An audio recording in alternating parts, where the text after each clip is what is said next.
मराठा चौकातील गाढे कुटुंबावर काळाचा घात, सुदैवाने हानी टळली. तळोद्यात भिंत कोसळून दोघे गंभीर जखमी, एकाची प्रकृती चिंताजनक. उपचारासाठी सुरतला दाखल. शहरातील मराठा चौक परिसरात मध्यरात्री सुमारे 2:30 वाजण्याच्या सुमारास घराची भिंत कोसळून एक दुर्दैवी घटना घडली. घरातील कुटुंबीय झोपेत असतानाच अचानक घराची भिंत कोसळल्याने 2 जण गंभीर जखमी झाले असून त्यापैकी एकाची प्रकृती चिंताजनक आहे. दोघांवर सध्या सुरत येथील खाजगी रुग्णालयात उपचार सुरू आहेत. सविस्तर माहिती अशी की मराठा चौकात राहणारे गाढे कुटुंबीय घरात 4 जण झोपलेले असताना अचानक भिंत कोसळली.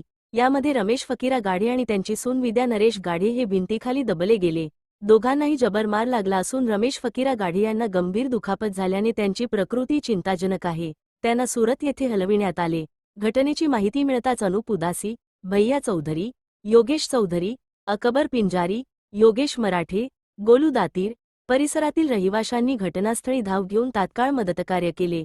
वेळेवर मदत मिळाल्याने जखमींचा जीव वाचू शकला. या घटनेमुळे परिसरात हळहळ व्यक्त होत आहे.